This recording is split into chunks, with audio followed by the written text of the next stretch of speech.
The Moon. It's our nearest neighbor in space, and data we gather from its features can tell us a lot about the rest of our solar system.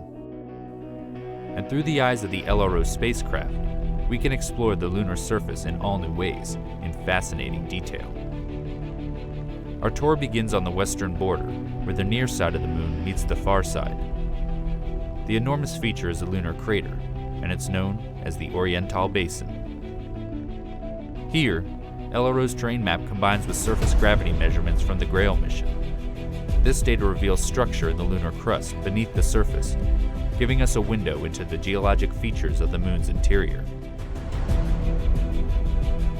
Our next location receives little direct sunlight and has some of the coldest recorded temperatures in the solar system, the South Pole.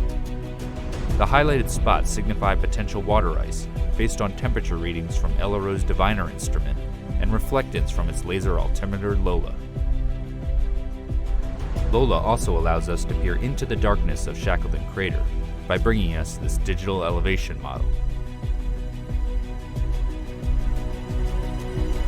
It's 21 kilometers wide and 4 kilometers deep, but it pales in comparison to the largest known impact crater in the Earth-Moon system, the South Pole-Aitken Basin. Sitting on the far side, it's 2,500 kilometers across and 13 kilometers deep. We don't yet know exactly how old the basin is, but it was first seen in the 1960s by spacecraft flying around the far side. As much as we use LRO data to investigate areas we can't see from Earth, we also probe familiar territory on the lunar near side to bring back images with an all-new level of detail. This is Tycho Crater. It's around 100 million years old.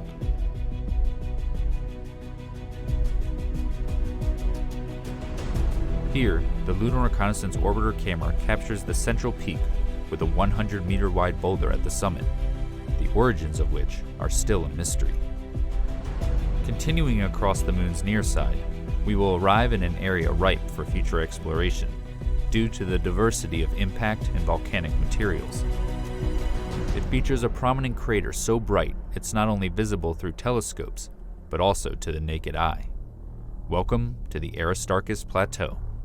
Here, infrared shows the mineral pyroxene in orange and a splash of plagioclase in blue from Aristarchus crater. This region can tell us a lot about the rich volcanic history of the Moon. As much as we study the Moon looking for sites to visit, we also look back at places we've already been.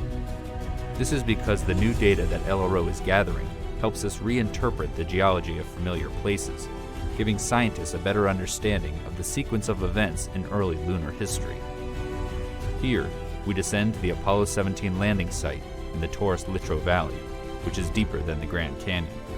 The path the astronauts took over the course of 3 days is shown. The Lunar Reconnaissance Orbiter camera is even able to capture a view of the bottom half of the Apollo 17 lunar lander, which still sits on the surface, as well as the rover vehicle. These images help preserve our accomplishment of human exploration on the Moon's surface. Moving onward, we make our way to our final destination. This location contains regions that exist in permanent shadow, as well as ones that bask in nearly perpetual light. It's the North Pole. Detailed terrain measurements by LOLA allow scientists to model sunlight and shadow at the poles over decades and centuries. Sunlit peaks and crater rims here may be ideal locations for generating solar power for future expeditions to the Moon. This updated visualization of the lunar landscape stands as a testament to the functionality and abilities of the Lunar Reconnaissance Orbiter spacecraft. And as the mission continues to gather data, it will provide us with many more opportunities to take a tour of our Moon.